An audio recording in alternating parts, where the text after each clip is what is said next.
가기사는 증시 각도기. 안녕하세요, 증시 각도기 TV 시청자 여러분, 투자자 여러분, 도기마을 여러분, 그리고 오디오 클립과 팟빵으로 듣고 계신 청취자 여러분, 그리고 카페 회원 여러분 모두 반갑습니다. 3월 18일 금요일 아침 미국 마감 시작하도록 하겠습니다. Thanks God, it's Friday. 네, 오랜만에 영혼이 담긴 땡스 갓이 나왔어요. 네, 그동안에 땡스 갓 진짜 억지로 했다. 근데 오늘 정도는, 요 정도는 조금 진심을 담아서 해줘도 뭐 죄책감 없는 땡스 갓 it's Friday입니다. 네, 오늘도 상승을 했는데 오늘 시장을 딱 한마디로 또 정리를 해드려야 되겠죠. 한마디 요약.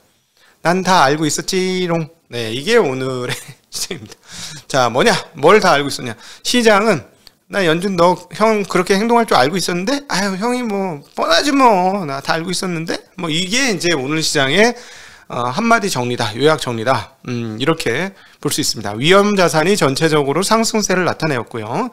그리고 전일 매파적인 행동을 보였지만 크게 쫄지 않는 모습. 그래 알고 있었어, 뭐 이 정도는 받아내지 하면서 받아낸 시장이 오늘 시장이었다, 이렇게 볼 수 있습니다. 왜냐하면 전일 장막판 소풍으로 전해진 러시아 침공 사태와 러시아 우크라이나 휴전 가능성 증대 뉴스는 오늘 추가적으로 내용이 없었습니다. 이거는 뭐 별 뉴스가 없었음에도 불구하고, 그렇다면 전일 매파적인 연준의 태도를 오늘 시장에 반영을 시키면서 약간의 충격을 받아야 되는 거 아니야 했는데 그런 부분들이 나타나지 않았고 위험 자산들이 그대로 좋았고요. 또 하나, 그 유가가 올랐습니다. 그러니까 그 전쟁 사태의 문제들이 더 비화된 것 같지는 않은데 유가가 올랐으니까 전쟁이 또 안락하게 뭐 휴전 쪽으로 가는 분위기도 아닌 그런 상황임에도 불구하고 위험 자산이 올랐다는 거죠. 그리고 채권 시장에서는 어제 완전히 거꾸로의 현상이 나타났습니다. 어제와 어떻게 거꾸로냐? 장기물은 어제는 어땠습니까? 장기물은 들어올랐고 단기물은 빵 하고 올랐어요. 그래서 10년물, 20년물 금리 격차가 20bp까지 쪼그라드는 그런 상황들이 벌어졌죠. 왜 그랬습니까? 금리를 생각보다 더 많이 올리는구나 하면서 채권 시장이 훨씬 더 민감하죠. 금리 관련해서는 주식 시장도 민감하지만 채권 시장 완전 초민감한 시장이죠. 그런데 생각보다 금리를 한 번 정도 더 올리는 것으로 보여지자 단기물 채권 금리가 상당히 크게 튀었고요. 반면에 이런 식으로 금리 올려가지고 경기가 어떻겠어라는 생각을 한 장기물은 단기물에 비해서 그렇게 상승폭이 크지 않았다라는 것이죠. 그런데 오늘은 거꾸로 반대로 장기물은 소폭 오르고 단기물은 떨어졌습니다. 자, 단기물은 떨어졌다는 거에서 어제 그 금리 생각보다 많은 금리 상승, 매파적인 연준을 보고 많이 금리를 올렸던 단기물 시장이 숨고르기에 들어갔다. 즉 이건 뭐냐? 이제 충격은 일단 데미지는 한번 먹었고 쓰러지진 않고 버텼다. 뭐 이렇게 정도로 채권 시장을 해석할 수 있겠습니다. 그러니까 어쨌든 채권 시장에서도 미국 연준의 태도를 소화해냈고요. 주식 시장도 그 휴전에 대한 긍정적인 뉴스가 없었음에도 불구하고, 그러니까 유가가 빵 튀었음에도 불구하고 이걸 받아냈다라는 것이죠. 그래서 여기에 또 하나의 함의가 있습니다. 유가가 빵 튀었는데도 불구하고 주식시장이 버텼다라는 것은 뭐냐면 인플레이션 일정 수준 오는 거 상관없어라는 생각이 일부 좀 시장에 생겼다라는 것이고요. 그 다음에 연준이 7번의 금리 인상을 통해서 연준이 그동안 얘기했던 것처럼 하반기에 인플레이션이 잡힐 거야 라는 것에 대해서 일부 받아들이는 시장이었다. 이렇게 또 정리해 볼 수 있겠습니다. 정리가 되시죠? 이렇게 시장을 전반적으로 정리해 드릴 수 있겠고요. 자, 이제 시장의 전반적인 분위기 한번 살펴보고 그 다음 대목으로 한번 넘어가도록 하죠. 자, 오늘 지도 펴보죠.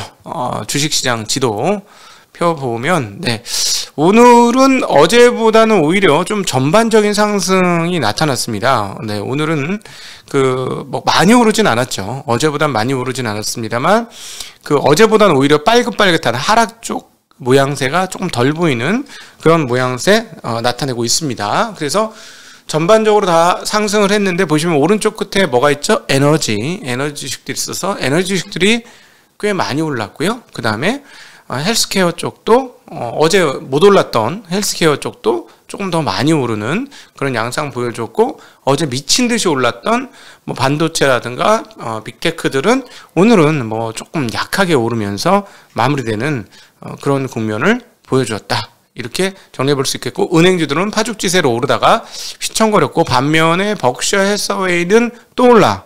저 왼쪽에 BRKB라고 있죠. 벅셔 해서웨이 B주 계속 올라요. 네, 2%대가 또 올랐습니다. 왜 그러냐면 요거 이제 조금, 요거는 이렇게 보시면 돼요. 오른 주식들 한번 살펴볼까요? 오늘 미국 시장에서 많이 오른 주식들, 많이 오른 주식들 보죠. 보면은 이게 대체적으로 잘 안 보이시겠지만 에너지 주식들이 꽤 많습니다. 여기에 포진된 주식들 중에서 여기서 거래까지 많이 된 주식들 중에서는 그 에너지 주식들이 꽤 많은데, 이거 너무 많아서 이건 눈에 안 보인다. 근데 그 중에 하나 눈에 띄는 게 있어요. 옥시덴탈이 거의 10% 가까이 올랐거든요. 9.5% 정도 올랐는데, 이쪽 벅셔에서 옥시덴탈을 더 샀다고 하죠. 그러니까 지금 이렇게 되는 거야. 벅셔는 그 비중이 가장 높은 애플도 갖고 있고, 다음으로 또 에너지 주식도 이번에 많이 샀잖아요. 옥시덴탈 말고 또 쉐브론도 샀잖아요. 그러니까 와, 이거 양빵 먹네. 이렇게 되면서 주가가 잘 오르는 상황이었다. 이렇게 볼 수 있겠고, 빠진 종목들 한번 볼까요? 빠진 종목들은 이번에는 어제하고는 정반대죠. 어제 뭐 한 30% 오른 거 명함도 못 내밀었다 했는데, 오늘 또 빠진 종목 중에는 뭐가 많은가요? 중국 주식들이 많습니다. 지금 이거 한국인베스트닷컴이라서 한글로 써 있는 거 다 중국 기업이라고 보시면 되죠. 그래서 중국 기업들이 상당히 많이 빠지면서 포진 주요한 하락 종목에 이름을 올렸다. 이렇게 정리해 볼 수 있겠습니다. 네. 자, 아까 이제 채권 시장까지 말씀드렸고요. 이제 달러 말씀을 드리면, 달러는 약세를 지속했습니다. 이 부분이 이제 그 전쟁 위험에 대해서 덜 반영하고 있다라고 말씀드리는 건데, 러시아 침공사 때는 해소되지 않았습니다만 유럽 쪽에서는 어쨌든 이제는 해소의 방향으로 간다라고 이제 판단을 하고 있는 것 같습니다. 유럽 시장도 크게 떨어지지 않았어요. 유럽 시장 프랑스, 이탈리아는 올랐고 독일은 좀 빠지는 그렇게 혼조세의 양상을 보여줬는데요. 어쨌든 환율에서는 유로화가 강세가 되고 달러가 약세가 되는 모습을 보여주었습니다. 이 부분은 전쟁 위험이 커졌다면 이런 현상은 나타나지 않았겠죠. 지금 달러가 0.6%나 빠졌고요. 그 부분은 유로 강세가 일부 받아냈다 이렇게 보여지고, 엔화는 못 받아냈습니다. 엔화는 여전히 118.59, 뭐 어제 119까지 올라가 약세이긴 했는데, 어쨌든 뭐 크게 밀리지 그냥 크게 강세로 전환되지 못하고 약세인 상황들을 유지하고 있는 게 일본 엔화 상황이다. 이렇게 정리해 볼 수 있겠습니다. 그리고 영국 시장이 주식시장에서 좀 올랐는데, 이 부분은 영국이 금리를 또다시 인상을 시켰습니다. 그 얘기부터 먼저 할까요? 영국이 금리를 얼마를 인상시켰냐면, 기존에 0.5%에서 0.75%로 0.25% 인상을 시켰고요. 지난 12월 인상 이후 세 번째 연속 인상입니다. 근데 아무래도 여기도 소비자 물가 장난 아니게 나오고 있죠. 지난 12월 달 소비자 물가 5.4%, 1월 달 5.5%에 계속 이렇게 높은 인플레이션 고공행진을 했기 때문에 연속으로 세 번 연속으로 금리 인상을 했고요. 한국은 어떻게 될까? 한국은 먼저 3번 올렸는데 올해 2번 더 올린다고 했는데, 이렇게 인플레이션 많이 나면 더 올릴 수도 있어요. 여러분, 한국도. 현재 노동시장의 긴축과 BOE의 발언입니다. 강한 영내 비용과 물가 압력이 계속되고 있다는 신호가 있다. 그러한 압박이 지속될 위험을 고려할 때 25bp 금리 인상이 보장된다. 라고 얘기했고, 현 경제 상황에 근거할 때 위원회는 향후 몇 달간 약간의 추가 긴축이 적절할 것으로 판단하지만 인플레이션의 중기 전망이 어떻게 진행되느냐에 따라 그 판단 양쪽 모두에 위험이 있다라는 얘기였습니다. 이거는 원칙적인 얘기이지만 영란은행만의 문제는 아니라고 봐요. 그러니까 지금 뭐 인플레이션 상황만 봐면 금리를 인상해야 되는 게 맞다. 금리 인상해야 된다라고 생각을 하는데, 계속 그렇게 금리 인상을 하면 향후에 뭐 하반기 때 금리가 떨어지는데 금리를 먼저 이렇게 세게 인상해 놓으면 좀 문제되는 거 아니야? 경기에도 문제를 일으키고 그러니까 애매하다는 거예요. 금리를 현재 상황 보고 올렸다가 인플레이션이 꺾일 때는 어떻게 되느냐 하는 양쪽의 위험이 다 있다라는 얘기인데, 이거는 영란은행만의 문제가 아니고요, 연준의 문제이기도 하고, 그러니까 이제 장단기 금리차를 우리가 또 보는 거죠. 그러니까 장기 금리는 그거를 일부 반영을 할 테니까, 경기 상황들을. 그리고 뭐 한국도 마찬가지의 문제가 아닐까 싶습니다. 이건 모두의 문제가 되는 상황이다, 이렇게 말씀드릴 수 있을 것 같고요. 자, 그 유가가 상승을 했습니다. 유가가, 그러니까 오늘 유가가 상승했으면 예전 같으면 지렸어야 되는데 안 지린다는 얘기예요. 그러니까 버티는 체력이 생겼다라는 거죠. 어제 95달러였는데 지금 얼마냐? 103달러입니다. 103.36. 굉장히 많이 올랐잖아요. 이 정도면 폭등 수준이잖아요. 거의 10% 가까이 올랐으니까 폭등 수준이 나왔음에도 불구하고 시장이 견뎠다라는 건 내성이 좀 생겼다라는 거, 그래서 그걸 모두에 말씀드렸던 발언과 연계된다, 이렇게 볼 수 있겠고요. 이렇게 이제 유가가 상승한 거는 전쟁이 심해졌다라는 것보다도 역시나 러시아 제재로 인해서 러시아가 원유 수출국 국가에서부터 이탈했다라는 것이 가장 크게 작용을 하고 있죠. 공급은 확실히 준다, 이건 뭐 거의 이제 규정된 사실이고, 반면에 수요가 줄느냐, 수요는 얼마 안 준다라는 거죠. 그러면 당연히 공급이 부족하니 가격이 올라온다라는 거예요. 근데 어느 정도냐, 얘네가 한 400만 배럴 수출했던 것으로 아는데, 이번 그 제재로 인해서 하루 300만 배럴 가량의 원유 공급이 차단될 수 있다라는 전망을 국제에너지기구 IEA가 했습니다. 모건 스탠리는 글로벌 원유 수요는 하루에 60만 배럴 가량 줄어들 것이다라고 예상을 했습니다. 그러니까 이렇게 되면 60만 배럴 줄어봐야 300만 배럴 줄으니까 뭐가 안 맞죠. 이란이 들어와서 150만 배럴을 더 공급해준다고 해도 안 맞죠. 네, 이런 상황에서 그 전쟁의 소식은 끊이지 않고 있습니다. 남부 항구 도시 마리우폴에 대한 추가 공격을 감행했다라고 이야기했고요. 샤를님을 모시기로 했는데 샤를님이 너무 늦게 와. 지금 몸도 아프고 힘들어가지고 아마 4월 중순쯤에나 오실 것 같은데, 그때는 끝났어야죠. 그때는 전쟁이 끝나서 시효성은 완전히 떨어지긴 하지만 어쨌든 뭐 한번 모셔서 얘기를 한번 들어보면 좋을 것 같은데, 지금 그 샤를님의 말에 의하면 마리우폴까지 완벽하게 점령이 되고 나면 걸어서 크림반도까지, 러시아에서 걸어서 크림반도까지 가는 육지 길이 확보된다.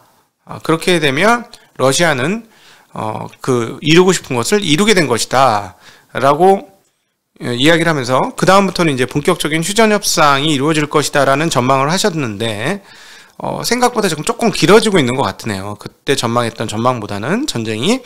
근데 현재 지금 상황이 어떠냐? 러시아가 우크라이나 그 마리우폴을 추가로 공격을 감행했는데, 러시아 외무부 대변인이 이렇게 얘기했습니다. 계속해서 지금 우크라이나가 한 협상을 화상으로 하고 있는데, 평화협상이 실질적으로 진전이 됐다는 보도가 나오고 있는데 그것은 잘못된 것이다 라고 크렘린 대변인이 발언했다고 합니다. 진전을 보이고 있지 않다라는 얘기죠.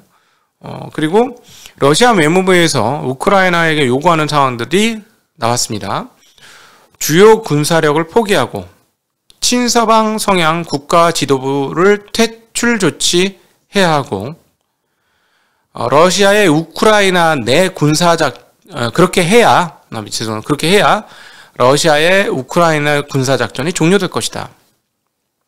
그러니까 대통령 너 꺼지고 자 무장 해제해, 그럼 우리 갈게.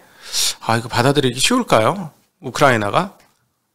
근데 어제 우리가 얘기를 했습니다만 미국은 계속해서 우크라이나를 지원하겠다고 했잖아요. 이걸 어떻게 봐야 할지. 이제 직접 안 싸우죠. 이라크하고 이런 데 가서 직접 들어갔다가, 아프가니스탄하고 직접 들어갔다가 혼쭐 나서 혼비백산한 거죠. 미국이. 그래서 이건 안 되겠다라고 생각했던 것 같아요, 이제는. 그러니까 직접 안 들어가고 계속 물자만 주면서 전쟁이 우리는 끝나기를 바라는데 미국이 끝나기를 바라는지 잘 모르겠네요. 예, 그런 상황인데 이제 곧 미국과 중국 대표의 회담이 있다고 합니다. 조 바이든 대통령과 시진핑 국가주석이 18일 전화 통화를 할 예정. 정도이라고 백악관이 밝혔습니다. 바이든은 시진핑에게 러시아의 우크라이나 침공과 관련한 중국의 대러시아 군사 지원 움직임에 대해 직접 경고할 것이다 라고 토니 블링컨 국무장관이 밝혔습니다. 어쨌든 첫 번째 전화통화가 되겠습니다. 자, 이게 어떻게 될까요? 근데 지금 미국은 전쟁이 끝나기를 바라는 건가? 잘 모르겠죠?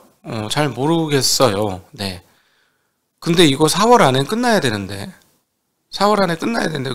하여튼 무조건 전쟁은 저는 싫어하는 반전쟁주의자이기 때문에 전쟁을 안 했어야 되는 거고, 그리고 전쟁이 빨리 끝났어야 되는데, 이게 서로 간의 상황이 안 맞겠죠, 당연히. 근데 여기에, 미국의 입장은 또 미국 입장대로 있는 것이고, 근데 이제 아마 젤렌스키 대통령의 그동안의 발언들 우리한테 몇몇 이렇게 토막토막 전해진 바로는, 나토 가입이 안 된다는 걸 이제 인식을 했고, 그래도 그거를 주장하진 않을 것이다. 라고 얘기하면서 오히려 유럽이 좀 안심했죠. 안심을 하면서 이제 곧 평화회담으로 끝날 것 같은데, 지금 러시아가 제시하는 조건은 제가 보기에는 우크라이나는 받기 좀 힘들죠. 그래서 이게 언제 끝날지 지금 조금 애매하긴 한데, 어쨌든 그냥 군사적으로만 보면 마리우폴까지 점령이 되게 되면 러시아는 소기의 목적을 달성한 것이다 라고 봐야 될 건데, 그 다음에 휴전협정이 어떻게 돌아갈 것이냐.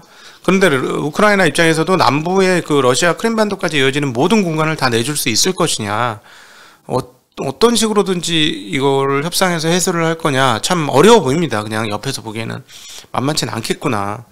네. 안 싸웠으면 몰라도 싸웠으면 이거는 자존심도 걸려있는 문제이긴 한데 어떻게 될까.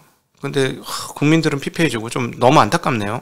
자, 경기지표 말씀드리겠습니다. 주간 실업보험 청구자 수 전주보다 1만 5천 명 감소한 21만 4천 명, 예상은 22만 명. 자, 필라델피아 연원지수 27.4가 나왔습니다. 3월 필라델피아 연원지수 27.4, 전월은 16으로 전월보다 큰 폭으로 올랐습니다. 신규 주택 착공 지수가 지난달에는 4.1% 감소했는데 이번에 어떻게 나왔냐면 전월 대비 6.8% 증가, 176만 9천 채 나왔습니다. 이 증가 속도는 2006년 이후 가장 빠른 증가세다.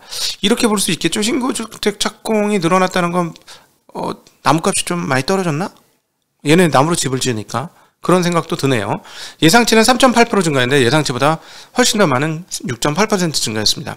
2월 산업생산은 전월보다 0.5% 증가했고 그 전월에서는 1.4% 증가였습니다. 자, 이제 금요일이니까 여러분들하고 대화하는 시간을 조금 더 많이 가져보도록 하죠. 자, 오늘 긴 시간 함께 해주셔서 진심으로 감사합니다. 깊이 있고 한방에 이해되고 시장을 이해해서 투자에 도움이 되는 증시각도의 TV 미국 마감이 되도록 노력하겠습니다. 감사합니다. 안녕.